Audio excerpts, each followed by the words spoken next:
an article March the 24th, 1972 in the issue of Life magazine. It featured John Goddard, who at age 15, he wrote down 127 goals that he wanted to accomplish in his lifetime.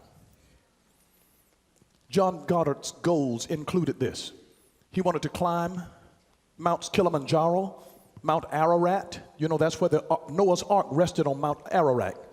Mount Fuji, Mount McKinley, and 13 other mountains. He wanted to visit every country in the world. He wanted to learn to fly an airplane. He wanted to retrace the travels of Marco Polo and Alexander the Great. He wanted to visit the North and the South Poles, the Great Wall of China, the Taj Mahal, and other exotic areas. He wanted to become a Boy Scout, an Eagle Scout. He wanted to dive in a submarine. He wanted to play the flute and the violin. He wanted to publish an article in National Geographic. He wanted to learn Spanish and French and Arabic. He wanted to milk a poisonous snake. I mean, for what?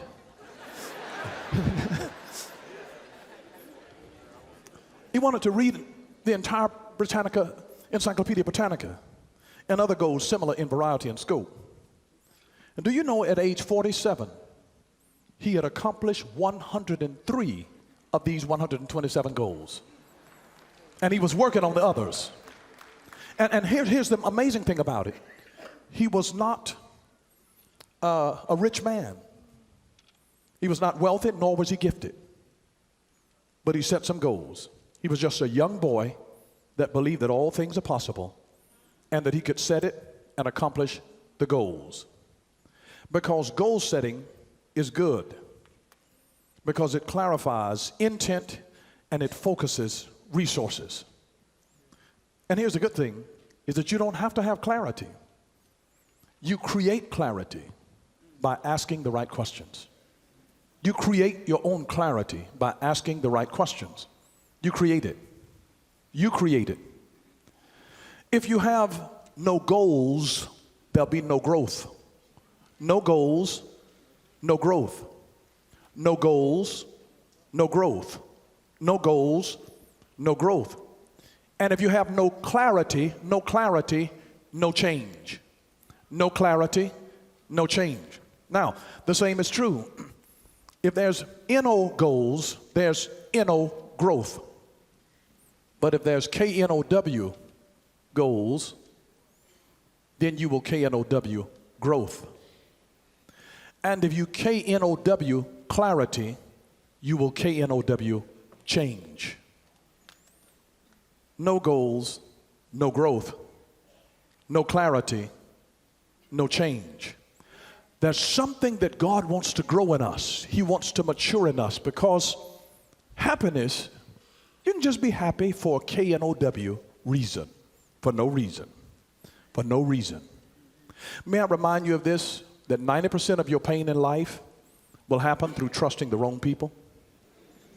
90% of your pain happens in your life for trusting the wrong people. But let me give you some quick tips for happiness that I thought about and I've jotted down. Just to help make you happy. Just to help make you happy. Number one, never violate your conscience. Never violate your conscience. You will always regret it if you violate your conscience. And you know what? The critical sign that a person has violated their conscience? You'll hear them say something like this. Something told me. Something told me not to do that. Something told me not to fool with him. Something told me not to fool with her. Never violate your conscience. Never violate your conscience. Here's number two. When wrong, ask for forgiveness and also forgive others. Forgive yourself. Ask for forgiveness and also forgive yourself. Isn't it crazy that we don't really have a problem with other people forgiving us? We have a problem forgiving ourselves. Forgive yourself. Forgive yourself.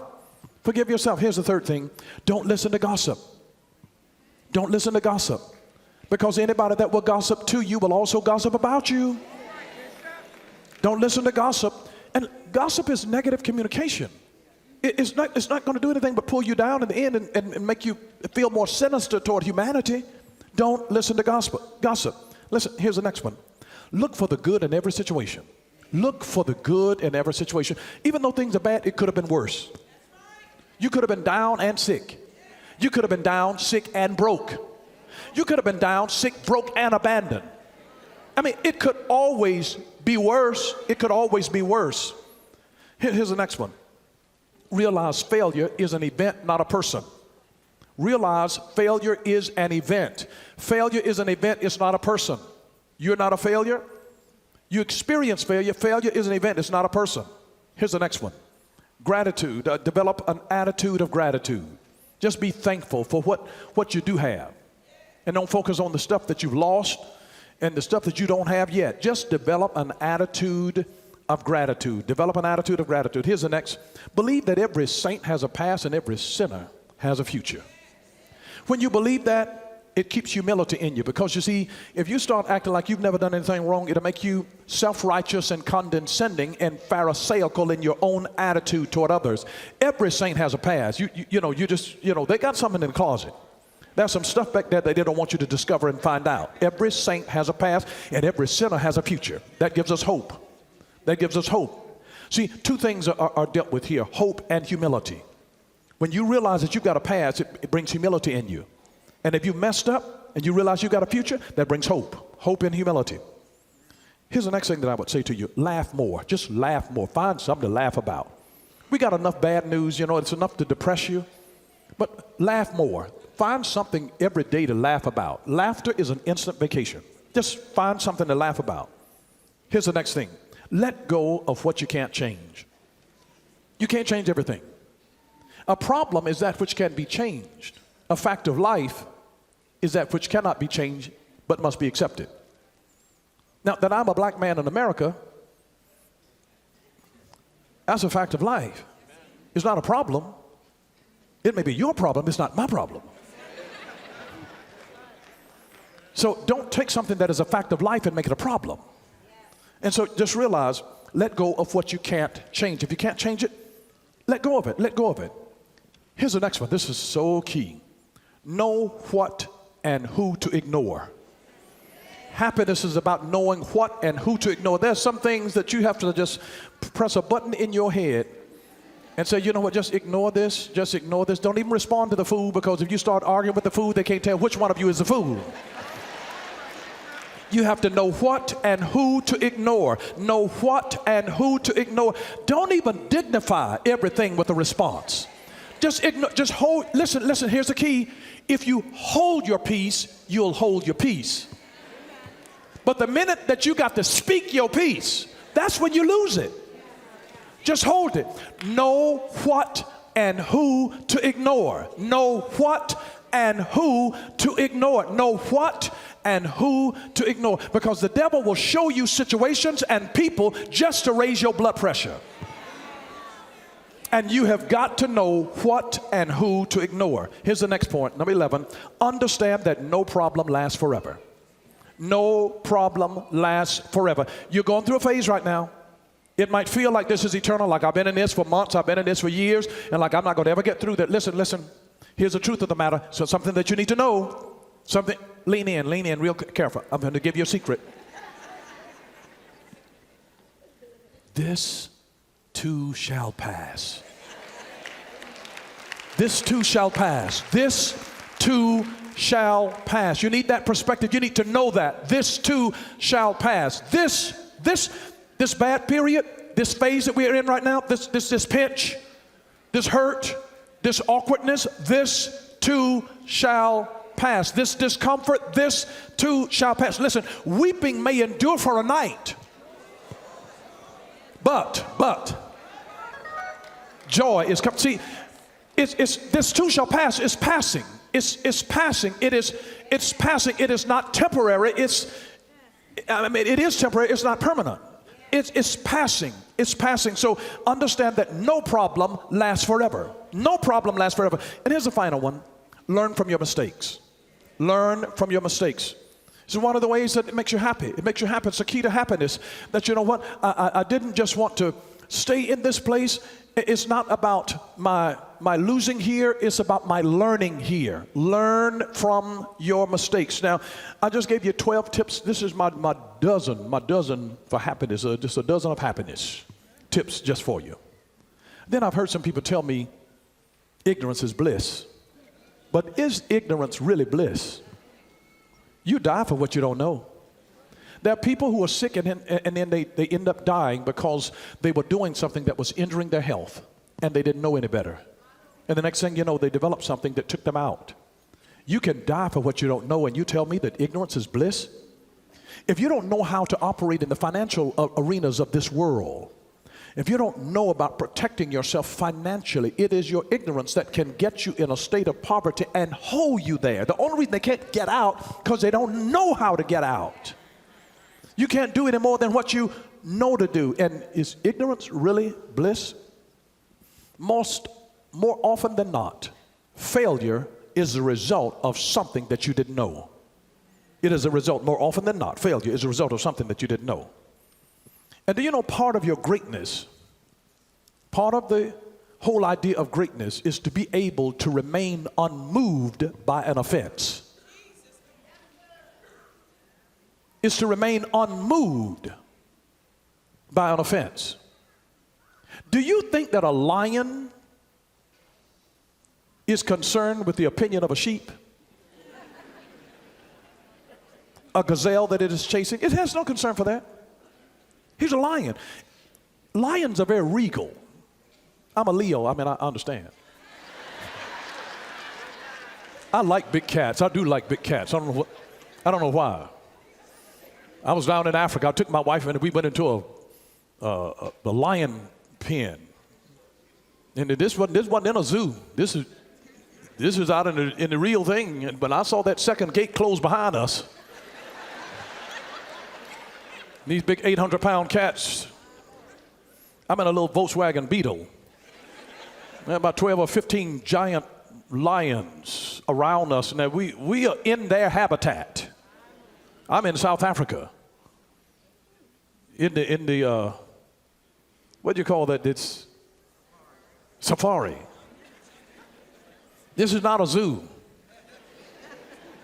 This is 800 square miles of their habitat. And you have to understand that they're so regal, they don't even flinch. Stuff can be going on around them. They don't even bother to turn their head. Because they know what to ignore. See, they know who they are. When you're unmoved by stuff around you, it's because you know something that they don't know. It's like you make a movie and you die. See, when you got the stuff to be able to execute, and they don't run their mouth. No. A lion will lie in wait quietly until they get on the prowl. And when they start running, they don't announce themselves. They are very stealthy in how they handle themselves. And in a very clandestine and surreptitious way, they can then wait and sneak up on their prey. And it's like they're just walking on cotton. And they can be hundreds of pounds. And it's amazing. It's absolutely amazing. But perspective is based on what you know. Perspective is based on what you know. You can't change your unhappiness until you change your perspective. You cannot change your unhappiness until you change your perspective. You see, if you were in a situation and you're paying your mortgage every month, can you imagine you get a telephone call and they all of a sudden tell you your mortgage is paid off? Now, you don't see the deed yet saying paid in full. You don't even see any of that. But just because you know. Now, you could have been in a bad mood before you got the call. But how many of you know if somebody called you and tell you that your mortgage is paid off, your mood will instantly shift? It will instantly shift. It will instantly shift. You will be surprised. If somebody, you get a call and tell your student loan is paid off. You could have been in a bad mood, upset with somebody. Your car is paid off. It will instantly shift. I'm just telling you, I'm just amazed at how money can shift your attitude. You can be in a bad mood and somebody bless you. I'm just telling you. In the earlier years of my marriage, sometimes I'd say something to my wife and then sometimes I just hand her Ben Franklin. I'm sorry. You will be surprised. I'm just telling you.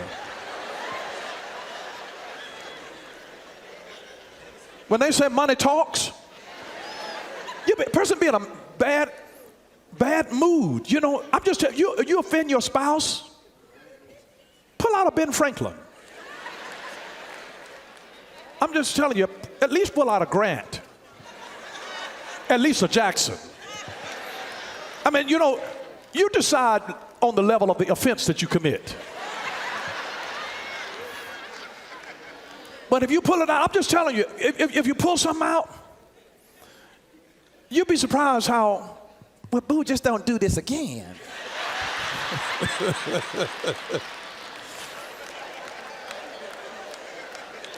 The Bible said money answereth all things. You will be surprised. You will actually be surprised how, if you get something, how it can shift your mood. And it's just based on what you know. It's just based on what you know. It's just based on what you know.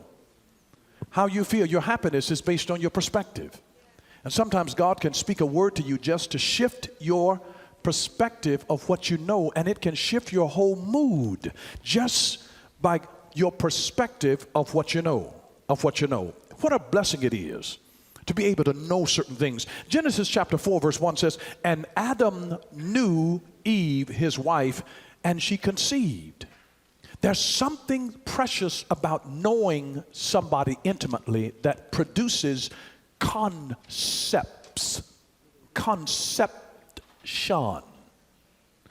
Whenever you, if you get with somebody who's got something and spend intimate time with them, you will not live empty with them.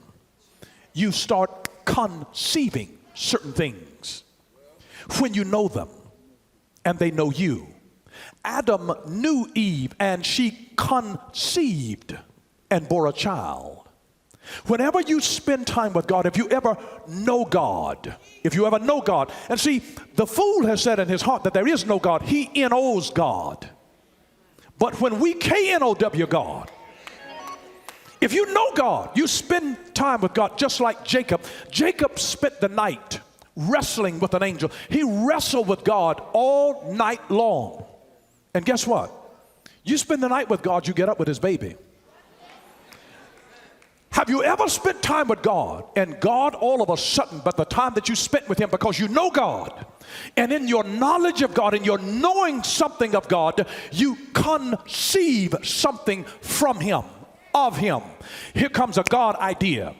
Here comes a book. Here comes a song. Here comes a choreography. Here comes a strategy. Here comes a poem. Here comes a spoken word. Here comes an idea for a business. Here comes something to be able to enhance you and take you on to the next level in your life. Here comes somebody that God drops into your spirit that you ought to connect with, and they were waiting for an opportunity because they've got the other part of what you only have one part of, and God drops something that you conceive because you know God. And when you spend time with God, God will allow you to conceive something that is born of him, and whatever is born of God overcometh the world, and this is a victory that overcometh the world, even our faith. You get quiet and spend time, be still and know.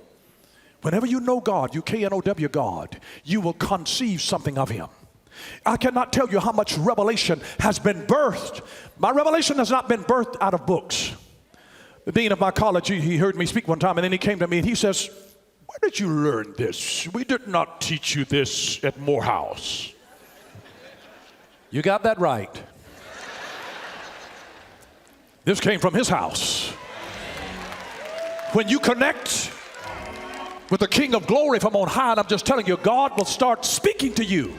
Some things in secret. God, because Moses spent intimate time with God, God made known his ways unto Moses, his acts unto the children of Israel. The children of Israel could only see what God was doing, but Moses understood why he was doing it. Moses understood his ways. They saw his acts. When you walk with God and talk with God, God will help you to understand his ways, and you realize this is the way that God moves. That when you connect with God, when you get quiet, when you just forget about yourself and plug into God, lose yourself and make love in the spirit. One of the words for worshiping God is the word in the Greek proskuneo. It means to kiss toward. When you are loving God in the intimacy of your connection with God, you somehow conceive something of the Spirit of God that will bless you.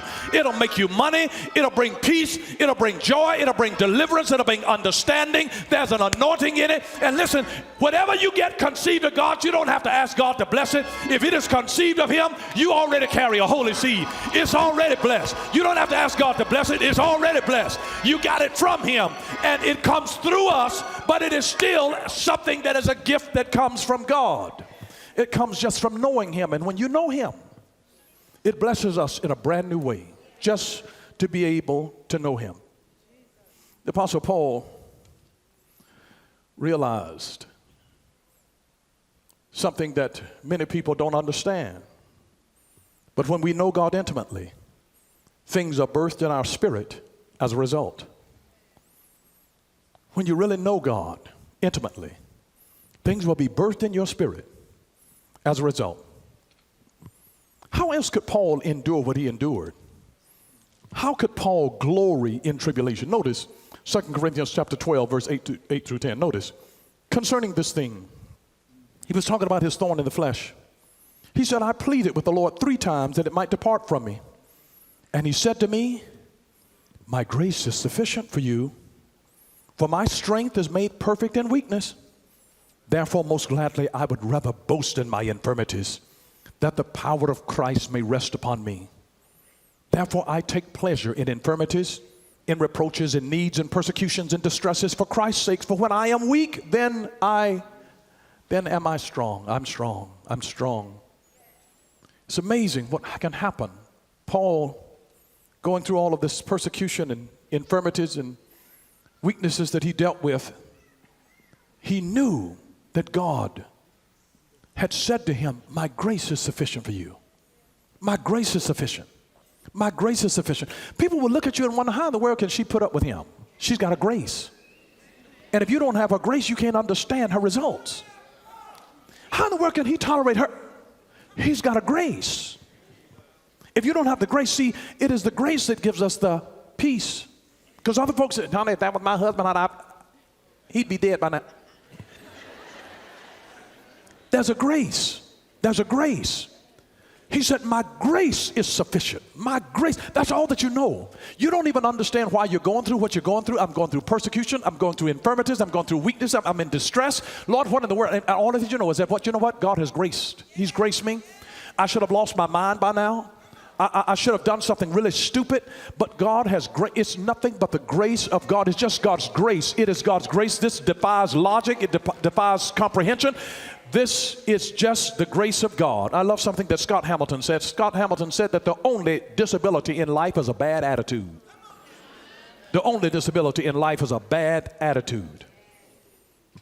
But here's the litmus test of it all. The Apostle Paul, writing to the church at Rome, and the Roman culture was formidable in its day. Rome was the place. It was the United States of the world of that day. This was Rome. And Paul went through some of his greatest challenges at Rome, dealing with Caesar. And yet it was the Apostle Paul who reminded us in Romans 8:28, and we know, not we think, not we guess, not we hope, not maybe so. And we know that all things, not some things, not a few things, not every now and then.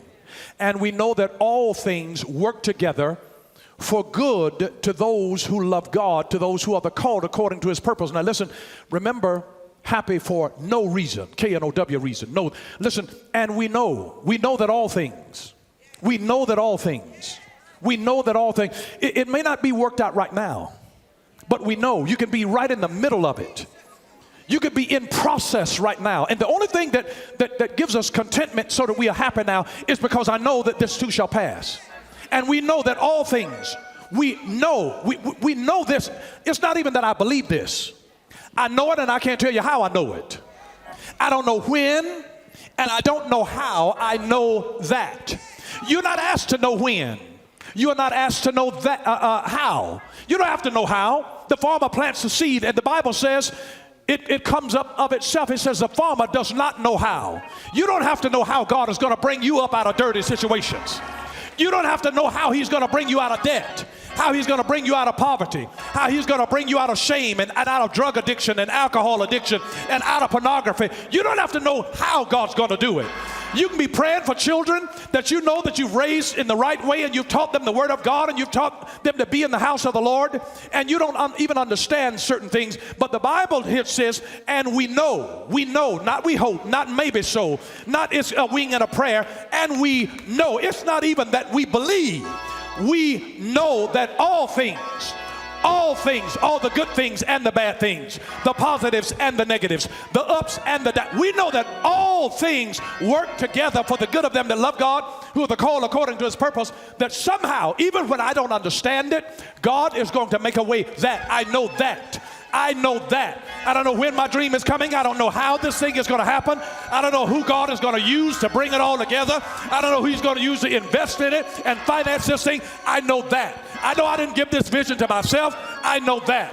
I know that I didn't give this word to myself. I know that. I don't know when it's going to happen, if I'm going to be able to get it to you next week or next month or next year. I don't know. But what I do know, I know that God didn't bring me this far to leave me. I know that all things will work together for the good of them that love God. I know that even if I lose this, I'm going to find something else that I didn't know that God really wanted to bless me.